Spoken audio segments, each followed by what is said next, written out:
This vlog is usually about sharing the top level magic that helps us average surfers get better. But today, it's about passing on a conversation with the literal star of the board building world. I'm here in Ericeira, Portugal, with a true legend, Nich Uricchio of Semente Surfboards. Nick's kindly spent an hour of his time in the shaping bay to go deep into the dark arts of board design, explaining everything from double rocker lines to how single or double concaves impact the performance of a surfboard. If you love surfing and you're a gear nerd at heart, you're going to love hearing one of the best in the world break it all down. My name is James Davis. I'm originally a skydiver, and for over 10 years I competed and travelled around the world. When I started jumping, wind tunnels were just coming online, and they completely changed how people learned. So when wave pools began to appear, I wanted to see if we could do the same thing for surfing. Now this channel is about finding and showing the hidden gems that move the dial from great surfers and coaches, so everyday surfers can unlock new levels of progression, confidence and fun. Factory noise. Where's the best place for me to stand? Out your way. Where shall I stand? Just here? Yeah, you're good. You're right there. Okay. Yeah, there's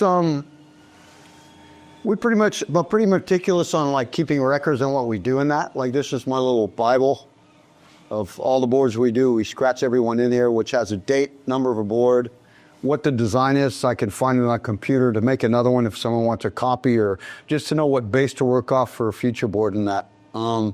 Clients' names, final measurements on a board, which is like the length of the board, the various widths along the board, meaning the width of the nose, mid-board, tail, thickness. Then we like what tail I used on it, because I still use a lot of my old templates. It's all from back in the day when it was by hand. And I shaped by hand for 25 years. And nearly the last 20, I'm getting old. The last 20 has been on the machine, and God save the machine. I mean, you know, when your joints and your shoulders and all that, with a lot of years of like handwork, it's pretty tiring stuff, you know, it burns you out a bit when your joints and that. But yeah, you can control stuff now these days with the machine, that with doing your designs and refining designs and fine tuning stuff. You know, I think it's more professional in the base that, you know, you're not just hand shaping and hoping that things, not that we hope that things went well, we knew what we were doing, but you can make them more perfect. You can perfect your designs and be consistently good at a board. Like if you have a good model for a team rider or just good models in general, you can repeat them easily. You know, there's always a hand touch on it. There's always a lot of hand work, but you have more, you know, whatever blank you're using can still cut the same design out of it, you know. What's the machine do? 70% of the work, and then the hand finish is. Depending on the machine, there's some machines out there. Like I've got an old machine, and we're just tuned into this machine where we work well with it. And you know, we're only doing our own label. I'm only doing my own thing, and the other guy that shapes with me is only doing his thing and my thing together. So we know exactly where we want to go with that machine. You know, we're not doing labels of other people's boards here. We finish boards for people, but we concentrate on our own thing. So we get on well with this machine. But this machine probably leaves us about 30%, you know, still finishing rails, fine tuning stuff. There's still quite a bit of work to be done, you know, after the board comes off of the machine. You see they're like doing the rails, getting your bottom and all that. My machine does not cut the stringer, so we can take the stringer down. There are machines out there that, you know, actually leave 10 to 15, 20 minutes work. Mine is more than that.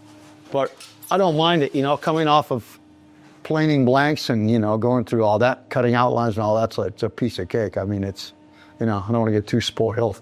Yeah. You touched on something very quickly there, that repeat customers, they order a board from you, you've got a meticulous history. Yeah, and that's why it's pretty much you can go back. This guy came back, and I've written on his order here where.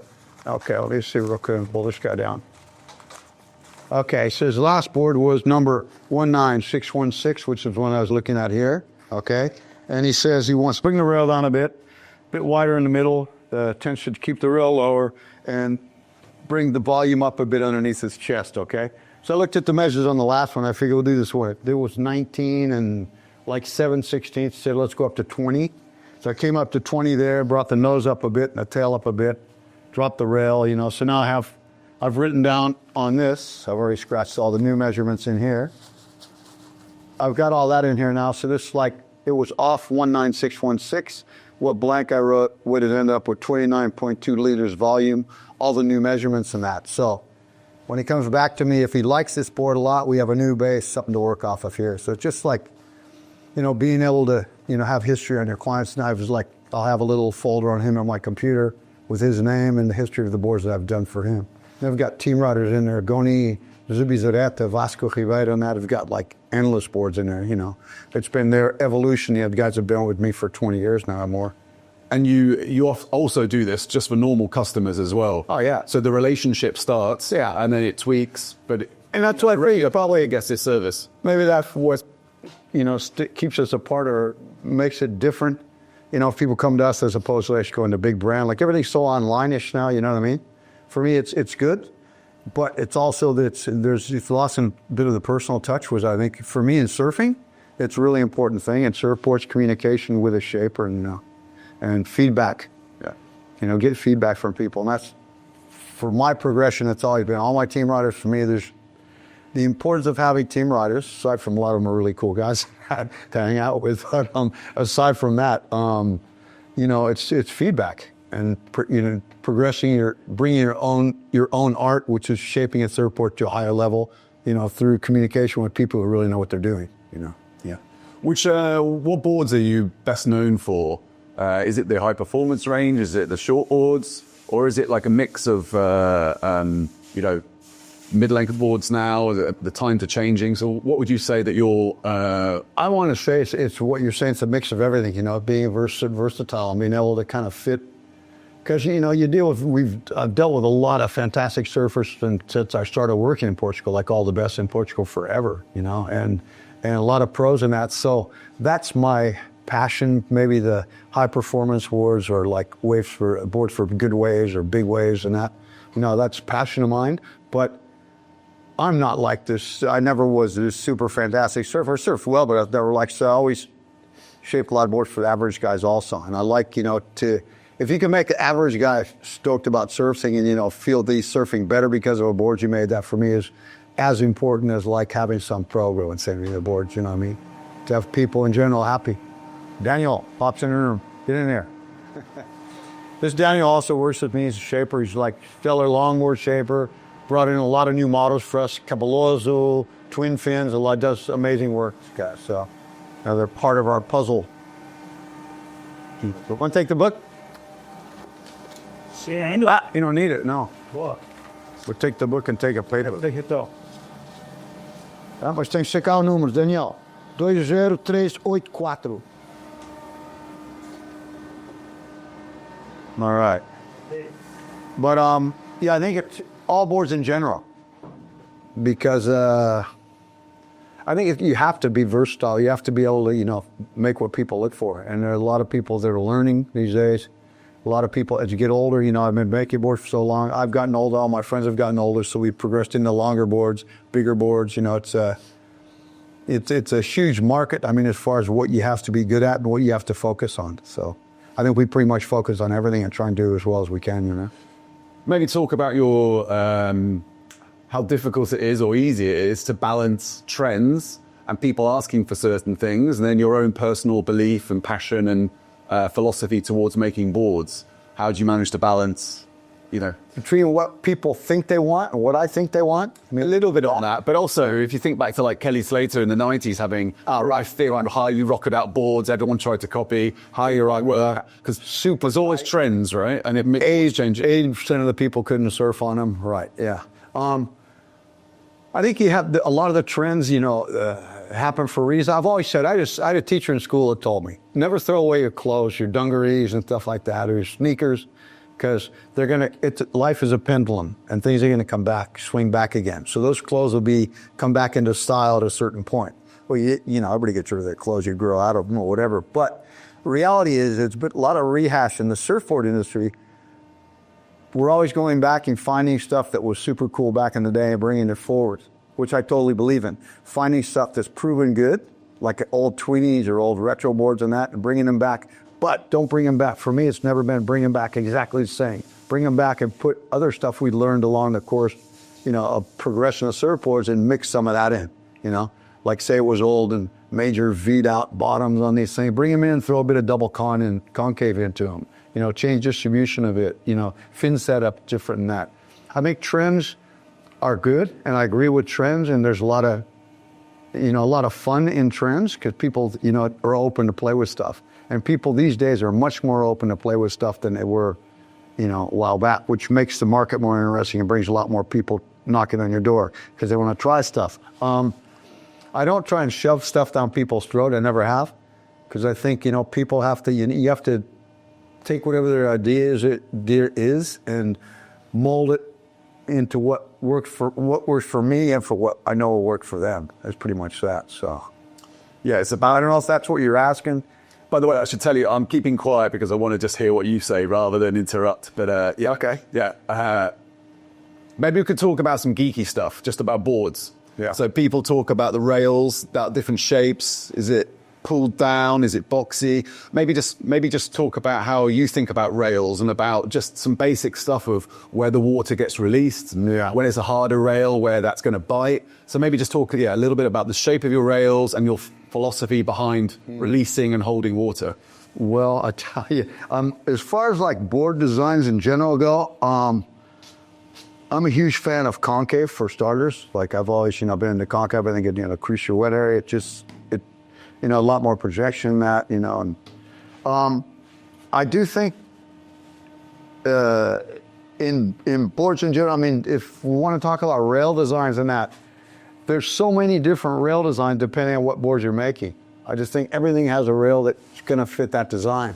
If you're making a mid-length on them, I'm going to want a bit of a lower rail because they're high volume board, a bit more of a dome deck, lower the rail, give it, kind of an old school, maybe a 50, 60, 40 rail up front and that. There's, depending on the board you're making, I think the rail design is going to make the difference. I mean, when we moved up here in the beginning, I came up from Costa Caparica where I was shaping boards, where the surf is not as intense as, let's say, Edie said, in big solid waves. We all came up on three fins, 5/8 wide, with the edge way up, way out here on the rail, big bulky rails with the edge way out there. And we're dropping into coasters in 2-3 meter days. We get down the bottom, we just spin out. So it was, a learning process to find rails that worked in these conditions, outlines that were tapered correctly to fit into more solid, juicy waves and that. So I think the waves, the surfer, and that are going to dictate what rail or what bottom type or what outline type you're going to use. And that's just so. As a shaper, I think, you can have your favorites. You can have your favorite type of rail. Like I like kind of a full rail myself to surf on because I like to push a lot of rail. I'd rather have more resistance on the rail than have a thin, edgy rail. And I think the surfer is going to dictate, and where they're going to take the board is going to dictate where you're going to do in a rail, because if you're looking at, say, a tow-in board, these are completely different. It's a totally different playing field. Rails are way low. You've got fin setups that are parallel as opposed to towed in because of the drag and all that. In surfboards in general, surfboard design, I'm not going to tell you that, hey, 100% up, it's a, roll V in the nose, into single concave, flat back, that's the only way to go. No, I think you have to be versatile. And the fact that you can play around with so many things is amazing in the same board. I can have the same base design of a board and use it for 5 different guys that surf well, just changing the bottom contour and the rails. So I think it's, for me, design is just something that's I'm always learning and always changing, and evolving. You touched on concaves. Maybe you could just explain why having a single concave accelerates the board to start with, and what the benefits are, what the attributes are of having a single concave in the board, or whatever you want to talk about the concaves. Oh shoot. Concaves, yeah. Well, I just like the way that into concaves, bring your water through the middle of the board and that, and the speed that you generate from concaves. Double cam concaves, I find I like them better in good waves. They can get a bit sticky. And I think a lot of concave in any board, if you're not a fantastic surfer, can get too sticky for the average surfer. So, a lower concave probably better for, your average Joe. And heavier concave, you get away with a better surfer on that. And double concave, I like a lot also going from single to double, but it can get a bit sticky sometimes, depending on the wave conditions and that. But I definitely believe in concave. Like this board is made for this guy. He's an average surfer, and he can have a look on this if I can find something flat that won't kill it. Not that edgy. Yeah, there you go. I don't know if you can get down, have a look at that. But this one's kind of a flat back. Starts flat there. Light concave, like I said, this is not too deep. All right. And concave runs pretty much right through it. The entrance concave probably about right there where it'll start. And that's just kind of flat, rolled right in the nose in that. So the thing with concave for me is that I believe in kind of a flattish rocker line. Let me just put it this way. So you have a fast, flatter line to the middle of your board and more curve on your rail. And if you look at concave, you have two different rocker lines. You have a rocker line to the middle of your board, and you have a rocker line on your rail.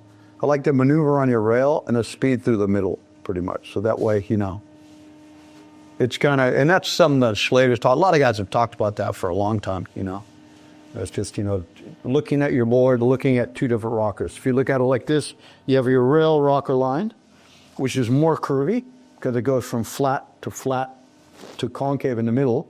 And if you turn it a bit, you have your stringer line, which is a flatter line through the middle. Okay. But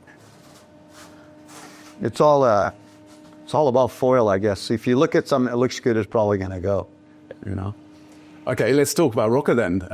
Look, the basics of more rocker, more snow plowing, pushing water when you're going straight, but when the board gets on rail, helps with the turn. Maybe just talk about your feeling, your philosophy towards rocker in a board, because you just touched on something super interesting there. Yeah, I'm going to break that. I break that rocker. I break into a lot of different, I have a lot of different philosophies on rocker. One is, number one is the way people surf. If I've got a guy that's super agile, surfer, a fast surfer that's always in the pocket, always playing in the pocket and can create pockets when they're not existent in shitty waves. I mean, a good surfer can make things look good when it's not good. And if a guy is super, quick pocket surf, I'd say, you can get away with a lot more rocker than the average guy. Average guy, if he has less rocker, he's going to have more speed. It's going to enable him to be planing faster and easier. It's not going to be as good for carving as the curved out board, but it's still going to go. Then there's a group of guys that rip, and they have a lot of power, huge carves that don't need as much rocker and get more out of having a flatter board.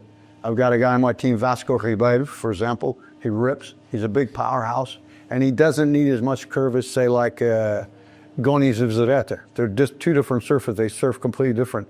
Gonis very fluid pocket guy, and Vasco's also super fluid, but just different. One's a power ranger, and the other one just an artist. You know what I mean? And not saying that one is not an artist, the other one's not an artist either. It's just different types of surfing. Bigger waves, you want more curve, definitely. And rocker lines, it depends on the kind of board also. Because if you're looking at a longboard, I've always, had the philosophy, as does Daniel, much more rocker out the back and less out the nose. You want that tail rocker, because tail rocker is always going to lift your nose up as soon as your weight's back a bit. In a normal board, you don't need to have extreme rocker out the front. There was a period when everybody had this Aladdin shoes on the front of the boards, thinking that, the more rocker, nose rocker I have, the better it is. If you increase your tail rocker, you're lifting your nose. So you can get, just finding a balance. It's just you want that water comes into your board, the bottom of your board, that your rocker enables water to come in easily and feed through your bottom. You don't want a board with a rocker that has a belly up front that's going to push rocker. Push water. So it's like snowplow stopping, you're losing speed. You want good entrance to your boards, which has to do with distribution of thickness, distribution of rocker, type of concave. Look, they all have to come together. It has to be a foil in the board. So, look, we're hearing different types of waves, different levels of surfer, different styles and brush strokes. Maybe you could talk about what we've just been discussing very briefly about board design, what happens when a customer comes to you and to your business and says, I want to buy a board? How do you go through the consultation process? How do you spend time on the phone, or do you do it on the Zoom call or something? How? I would, a lot of times I'll ask someone, you know, what they have in mind for starters, what they have in mind, what they've had, what was their favorite board till today. You know, if they have it with it, show it. If they have it with them, show it to me. You know, if it was a model, we'll pop it up, I'll have a look at it online, see what it is, what they like, you know, where they're surfing most of the time. How good their level is, how good they are surfing. If there's a guy with them, I'll ask that guy instead of them, because better that's the other guy than them. And, you know, just try and get a feel for the guy. How long he's been surfing, you know, where he surfs, how often does he surf, you know, and try and get people to be honest, you know, because a lot of people come and they want to talk more surf than they really do. You know, if they have the film or something, I'll have a look at it. But, you know, I think it's just important to get as much information as a shaper as you can. And then I would probably, if I'm looking at like, if a guy says he wants like a pro model, I'm going to try and fit the guy in a group. He's usually going to go with like a Vasco rocker or a Goni rocker. And this guy actually, I did a board with a flatter rocker, which was like a Goni, which was a Marlin, which was a Vasco rocker. And this one's, Goni base. And this one also is a Goni base on this one that I did now.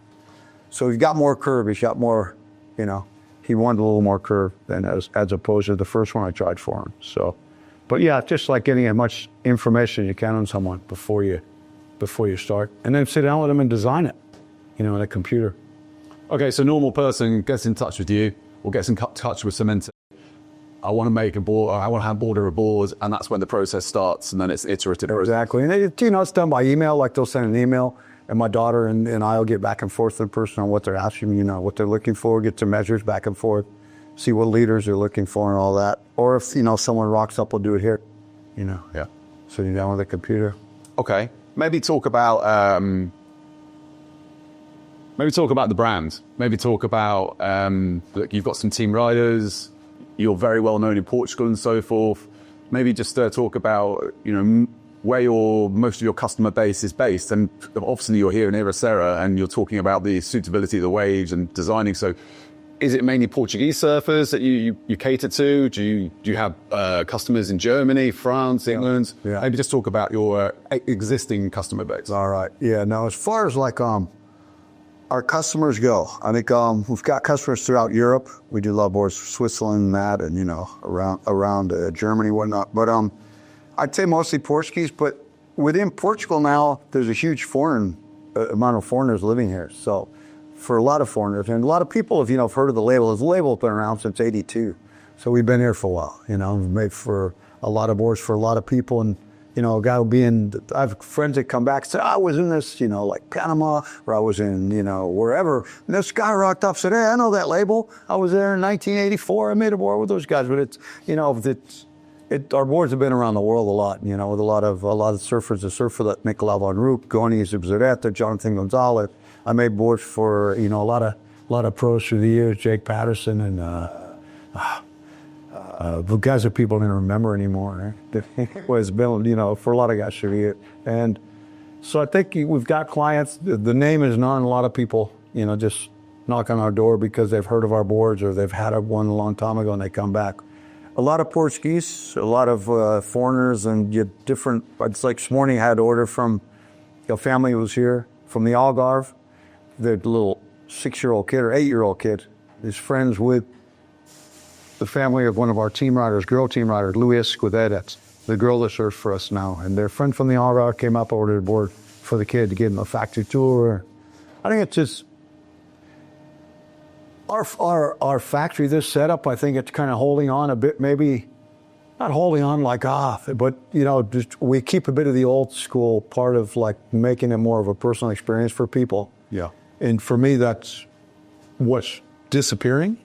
I mean, you just came from a web summit and all that, but everything it's, you know, there's guys that make surfboards, have surf labels. They're made in factories around the world, made in Portugal, Indonesia, China, or wherever, that know nothing about surfboards, but they're amazing web designers and they're good marketers and all that. And they get, like an Australian or American guy that's living in China or based in China, does the designs up for their models. They come up with super creative names, super nice layouts of like different carbon fibers and that, but there's really no soul in it. But it still works, and they sell a lot of surfboards. So this is just, I think we're just still what represents what's still left in the world of kind of a true grit factory, I want to say, maybe. We've always been based on that. The idea of our label was something new that was going to grow. I think it's on my door right behind you there. That's our original label, okay? If you swing over there. That's our original label, and it was just a seed that was sprouting. This is in 82. You know what kind of seeds were sprouting in 82, don't you? Anyways, that was kind of the base, the idea. Something new that was going to happen, something new was going to sprout. It's interesting. Surfing's it's like the original influencer market, and marketing does make a difference. But there are so many talented people like yourself with real experience and knowledge of particular waves in certain areas. Pollen, yourself, I spend a lot of time in Mark Phipps as well. Some fantastic shapers. Yep. But people, the marketing dollars, and that's probably why they're so special, because they're not obsessed about, crazy marketing. They are genuine and authentic. Mark Phipps, he's phenomenal. He's a great shaper. And there's tons of guys like that around. Spider Murphy, South Africa, was one of my heroes back in the day when I was starting to shape. And just people never made the click like to the social media level big times, It would never got out there. You look at other labels that have gone full on, Lost and Almeric, that's the big thing. Those are talented guys. I'm not saying they're not talented, but they've made the click, And we've done it to an extent, but not to the extent of a lot of the world powers, you know what I mean? But I know the importance of it. There's no doubt about that. Like I look at my site and I have to get in there. I got to do some work, and I've got to work on social media. We've got to work on some stuff. But it's for me, it's my biggest importance at this stage of my life. Like I'm 67 now, so I'm gonna get in there. I'm gonna do the social media. When I'm 80, I'll have it knocked. But no. I mean, I'm still focused on like what my thing is. This is what I love to do, and this is what I want to be good at, and satisfy people with a good surfboard. We can't do everything, and your expertise is clearly in boards. But bring in people that can. There you go. So yeah, let's talk actually a little bit. Go back to the 80s. So when surfing, internet came in '98 with email and the internet. But before fax, I haven't sent a fax for a long time. So surfers traveling around, boards on the top of cars, stopping. Where's the waves? What board you riding? Very much like a traveler, journey person kind of experience. Right. So an American coming to settle in Portugal. How did you meet Miguel? You've just talked to me through the original logo and seed and stuff. So talk about your original passion of making boards, how you settled in Portugal, what makes your heritage so rich. All right. I was just laughing right to myself. I told you to go film this. It's on my shirt, right? Someone's on the door. It's on my. It's right there. Anyways, we came up here in '82, and I was just thinking, like, in '78, I came here first time for myself. First time I came over, and Portugal was the last place on my last stop on my list. And it was amazing. I fell in love with Portugal straight away. I wanted to come straight back, met some people, set up shop, and long story short, did boards in Costa Rica for a couple of years, and then decided to move up here with Miguel, okay? And for me, if I look worldwide, because I had a really good friend from Australia that we kind of met at the same time. He was just back here recently.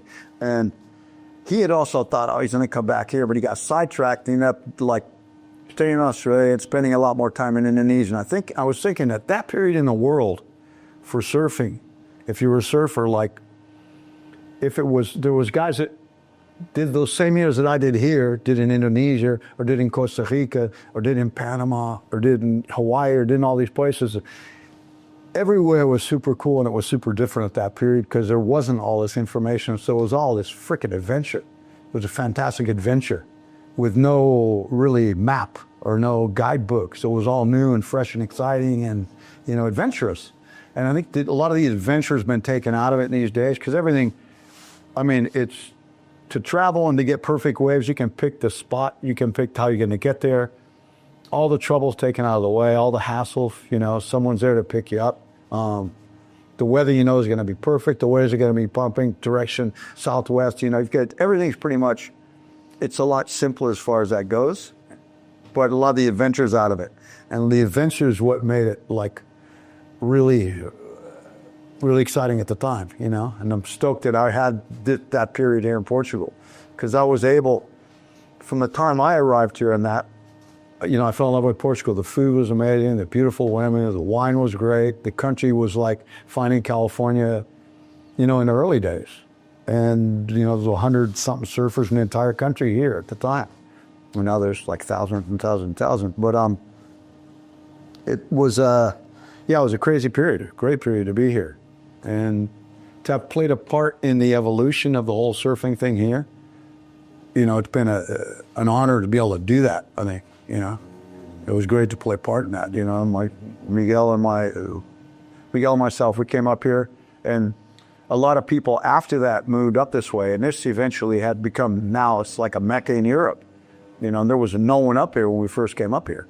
It was that little board factory up here. We wait for guys to come up on the weekend. Someone's got a comfort order board. Got to be a ding repair. There's got to be something. So it was difficult in the beginning. There was no business up here. It's like taking the business you want to do and putting it in the most improbable place to be successful. That's what we did. But the waves were insane. There was no one around, you know. So we were in paradise as young surfers, but not as far as businessmen. But the business thing, I had no family at the time, neither did Miguel. Our responsibilities were limited also. So it wasn't like, you know. How often do you surf now? Eh? How often do you get in? I haven't been surfing much this year. Okay. Not a lot. It's just, I don't know what it is. The crowds got me down. No, but I find that I want to get like back into it more. We did a little surf trip last week, but yeah, I find it's just you have to stay on top of it as you get older, because if you're not always in the water, I mean, breathing wise and like getting waves and all that, it's a bit of a chore. Yeah. But yeah. I still dive a lot whenever the diving's good, you know, and I've got a lay-down paddleboard. I do some paddling these days to keep in shape in that. But yeah, I must get in shape and get back on it. I love surfing. I just find that crowds, man, such a huge period was not giant crowds and really good waves. You get spoiled, I think. And now, like, kids grow up now and they're tuned to crowds because they grew up with crowds. You know, I grew up with crowds in California, but, you know, then I came over here. It was like, oh, I was good with my phone. Yeah, maybe just, this is all about positive stuff, right? There's no like negative scoop or anything like that. But maybe just talk about the popularity of surfing. One thing which is happening right now is that people who live in urban environments or people that want to train independent of weather conditions, you know, wave pools are getting rolled out. Yeah. So I can't imagine that you might see the kind of catalyst or any change in the market or demand at the moment, but maybe that's not true. But what are you seeing at the moment with wave pools impact on your business and shaping? Are you seeing more orders? Are you seeing different types of boards? Or is that just trickling in at the start? Is it just the start of the impact? I think wave pools, you know, my business, I do a lot of boards for the wave pools, for different static wave pools and for normal wave pools. You got models for the static waves I've had for years. They got probably 8 models for those kind of things, you know. It's big business. And that, you know, it's enabled people. I mean, if you look at the amount of Portugal, we're blessed with a huge coastline, but Europe's giant. And, you know, the coastline is from here up, you know, to France and all that. And then it's all over. It's all inland. And inland surfing, Germany, Switzerland, Austria, all these places, it's booming, and it's going to get bigger and bigger and bigger. You know, there's, you know, Munich just opened up. There's, you know, Wave Garden up in Spain. You know, Bristol, there's one in Bristol, right? And I think they're going to pop up all over the place. And I think it's a good thing. A lot of people want to surf, don't have access to the ocean. You know, it just keeps, and even guys that are surfers but are working inland, you know, have got access to. Actually, there's going to be like one here in Portugal where it's amazing surf, but it's a plus. It's one more, you know, people are still going to go to. It's still going to be packed. Because it's a different experience. It's a place you know you're going to go there and get, like, you know, the perfect waves while you're there. You're going to pay for them, but you're going to get perfect waves. I mean, no one has a crystal ball on the impacts on the sport and the pastime. And it certainly it will raise the bar. It will raise the ability as well of being actually gliding down the waves and actually people's technique and so forth. I mean, the progression's incredible. If you combine the two things together, it certainly seems it's getting results now. No, I think it's a positive thing. If you watch online, you can see a lot of Brazilians, a lot of Americans, can go to wave pool and you can practice doing aerials one after another. If you want to, polish a new maneuver that someone invents that's already doing, but you want to do it really well, a triple flip, whatever, you go to a pool and just do it all day long. These guys can get in a pool and, and just do it until you get it licked. And then you just take it to the ocean, take it to a contest. Yeah. I do feel also that surfing is and as a competitive sport, is a really hard sport to sell because, the reality is it can get really boring because you can have two guys in the water for 40 minutes and they'll surf like 4 waves or 5 waves. And that's boring. I mean, it's and the crowd is sitting and watch that. That's why I think like the wave pool thing, why they're trying to put that into the competitive format is because, you can go see John Florence surf 3 waves or 4 waves. He kind of surfed those 4 waves from 12 o'clock to 12:15 or 12:30. And then it's going to be Ítalo Ferreira. And then it's going to be Felipe Toledo. And you could probably, it's like watching a golf match or watching, something else. It's a program thing. It's not a matter of, 2 guys sitting away and then there's a half an hour lull where there's no waves at all. So I think it's going to play more and more a part in the competitive thing to make surf a more sellable sport. As a surfer, I'm not crazy about seeing it, but a lot of people look at that and they can appreciate surf, seeing it in that format, I'd rather see guys in the ocean, but I'd also rather see like 20-foot choke or pipe pumping, cloud break, booming, those contests. Don't give me a beach break with onshore winds and, I hate it. For me, it's boring. I mean, that's obviously all talking about competitive surfing. Everyone has different opinions, but even for the average person, the wave pool is like a gym. The number of waves you can take, the takeoffs you can practice, right. They can dial in all the fundamentals that can help your surfing, and then you can go enjoy the ocean, which is the real gig. Oh yeah, for sure. Yeah, for sure. And it's I think they, I've got clients of mine for Switzerland that are amazing static wave surfers. The static wave, the city waves and all that. They're amazing in that stuff. They surf insane in like static river waves, and real true Bremgarten waves and waves in Munich and that, and they rip in the ocean also. But they're 3 different types of surfing. You're positioning your board, your balance. I tried like the static wave stuff. I'm a disaster. I can hardly do it because it's inverted psychology. I mean, it's inverted the way everything you do. The way you distribute your weight, everything about it is totally foreign to me. But there are guys that are good in all those, in all types of waves like that. So, but I think it definitely the wave pool thing is a gym for practicing for ocean waves. It's going to be helpful and it's going to get a lot of people who never had access to the ocean to really feel what surfing is inland to do that. And as a board builder, it's going to create more markets, I think. Yeah, right. There's a lot of land with no ocean, to build surf parks. I think Texas has got 2 or 3 of them, Yeah. Okay.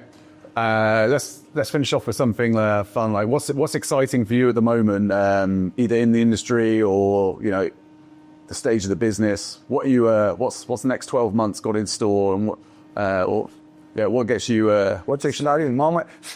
At this moment right now, it's sunny. Tomorrow's Saturday. Man, that's freaking exciting. Take the grandkids to the movies or something like that, man. That's how you go grandkids now. Yeah, I got 5 of them, man. Oh, congratulations. Yeah, I got a wife and a good little army. You got to have a wife to have 5 grandkids, I guess, huh? He could have a couple wives to have 5 grandkids. No, I got one lovely wife and a couple kids, a couple girls, and they both had kids. So, yeah, I got 5 grandkids. In the industry right now, I want to say more of the same. It's just a challenge of evolving, you know what I mean? And it's always been like that. That's why I think surfboards kept me interested this long, is that it's in constant evolution. And especially as a shaper, More so that, I mean, material-wise, things change, and different layups with glassing and this and that, and epoxy or polyester or whatever it is. A lot of that changes. There's some tiny changes in sanding techniques, you know, and the change like that, you know, can paint boards differently or new techniques in painting, but I think the base where there's more evolution in the middle of all of it is in the shaping and design of surfboards. And that's the part that I'm hands-on, that's the part that I like, and that's the reason why I do this, you know. Yeah, it comes out in everything you've been saying about Yeah, so that's what, you know, keeps me interested in it. And the people you work with, Marlon actually helped launch my business back a few years ago. Is that Marlon? Marlon, yeah. Oh, really? I don't know if did he have a kid already, or I haven't talked to him in a while. His girl's pregnant. Oh, really? Yeah, and I think he probably, I don't know if she's popped or she's like pretty due. I'll have to message him. I haven't caught up with him for a while either, but he was super nice. You know, he's a diehard Semente guy, and then, you know, actually Goni. Yeah. Hoping I'm going to see Basco actually on Saturday. Ironically, we have a mutual friend, so I'm going to see if I can speak to him and do a podcast with him. But wait, Marlon? No, Basco. Basco Ribeiro? Oh, Vasco. You say Vasco rather than Basco. Okay, Vasco. You know Vasco, eh? No, we have a mutual friend down in Qashqai. So he's hopefully we get to speak together at the weekend. Oh, you can get him for sure. Yeah, you get him.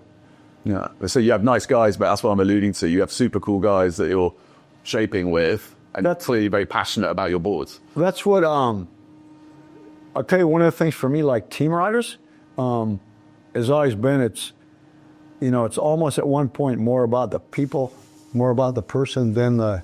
I mean, the guy can win all kinds of contests, and these guys have won all kinds of contests. You know, Marlon made it on the tour. Vasco, for me, you know, should be on the tour. He had problems with stuff you know about, but yeah, he rips right now, and he's, you know, he could come back next year. No. But yeah, just about being amazing. Amazing people for me is more important. I'm like, this guy's the best surfer in the world, you know, because there's some amazing surfers you just don't even want to know about them. You know what I mean?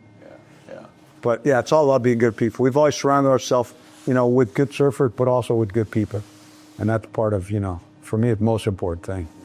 Any young talent to look out for? Anyone that any kids you're shaping for at the moment? So there's some kids out there. I mean, there's a lot of kids surfing really well these days. We've got Martin Forts on our team, who's, I don't know if you know Miguel Forts, he's kind of a local legend. I've been shaping boards for him pretty much since we got here, which is 82. So it's been like, I've been making boards for him for like 43 years now.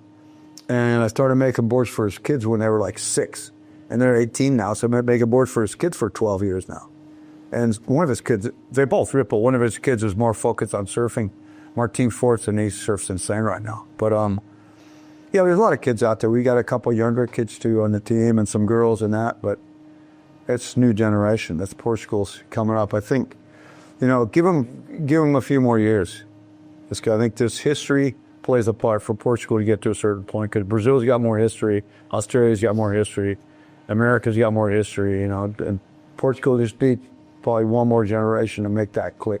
Because there's got to, with the ways we have here, from here, you know, we've had Saka made it through to the big times, Frederic Moraes made it through, Vasco was pretty much close in that, and we've got a couple of girls that, you know, Yolanda's there, next year she's on a world tour, and, you know, possibly another 2. If Francisco Vazoca gets through and Teresa Bonvalot, could see some Portuguese girls on it this year, but. Cool. Okay. Maybe we could finish off with you cutting the fins and. Yeah. And let me just. But there was one question that I've been asking the last. It's a linked question, so I'll ask you the question the last shaper had, and then you can come up with a question, and it doesn't have to be anything surfing related. It can be fun or whatever. But their question for you was, well, not for you personally, but you're the next person. So. What about different types of blanks and materials in surfboards? Where do you think that's going? Is it just going to be the standard PU kind of blanks, or you know, do you see it going in a different direction? On that one, the sustainability, right? That's where someone wants to go. Sustainability. Question everybody that makes surfboards probably wants to avoid, but being honest, I mean, the reality is. Everybody's looking to make sustainable stuff as sustainable as possible in surfboards. Tough industry to do that. Whereas the most sellable, all the pros on tour are using polyester, foam, PU, polyester finish boards, meaning polyurethane foam, which is this, and polyester finish, which is derived, the foam itself, the mix for make the foam, the A and B, derived from petroleum. Polyester resin, derived from petroleum. It's old materials. It's still the most user-friendly material on the market. I mean, surfing-wise, the best feel in that comes from a PU blank in that.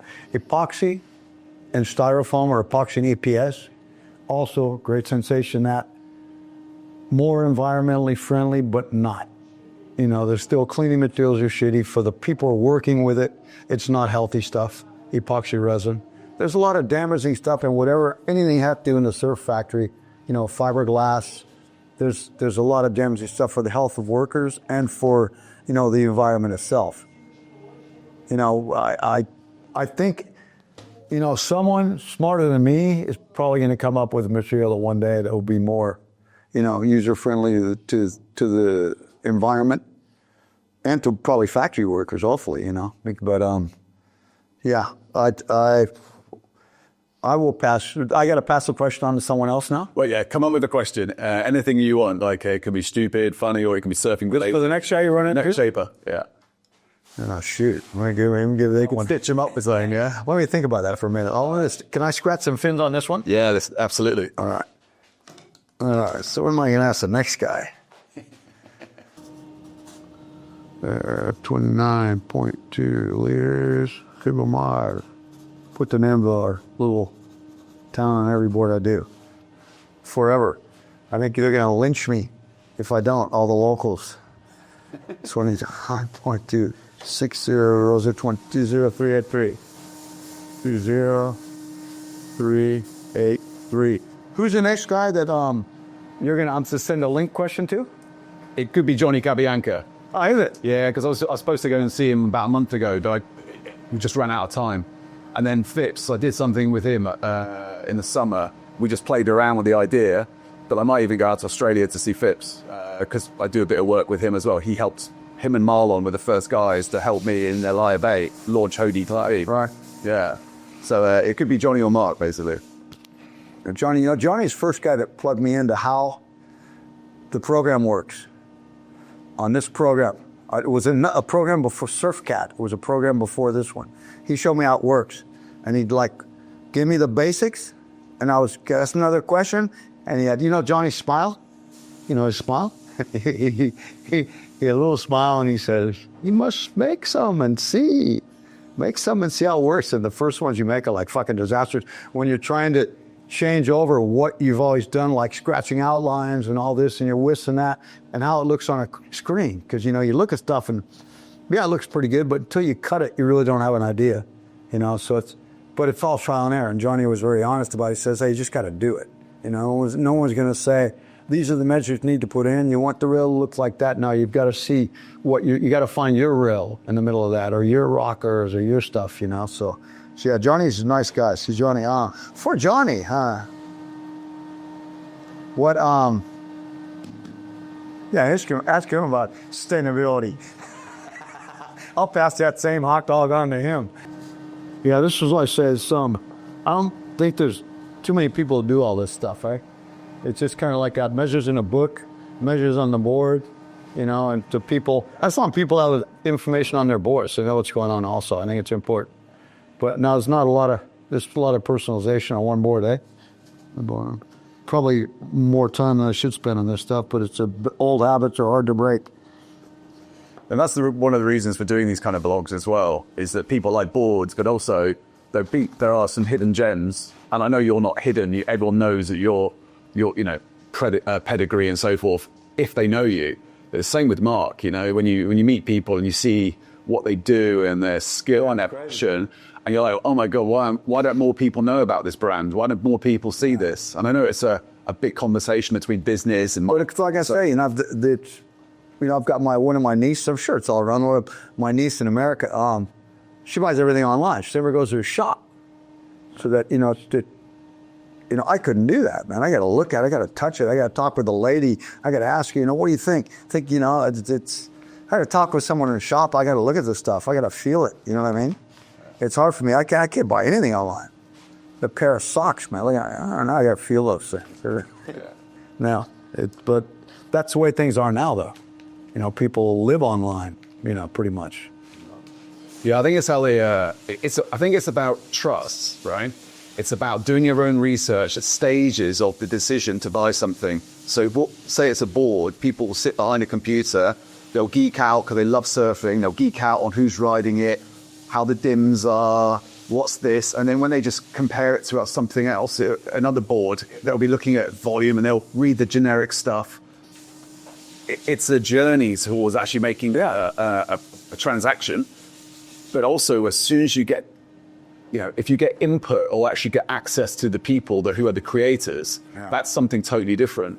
Because it brings it alive. And when you listen to someone like yourself, you're like, oh my gosh, like there's clearly loads that goes into this, and I want that guy to make me something. But it's amazing enough to me, like, we get mail from people that have been through, and you see this guy's been through everybody's site and checked all these models, and people are like amazing at that. I mean, with the patience, like people get a full education online.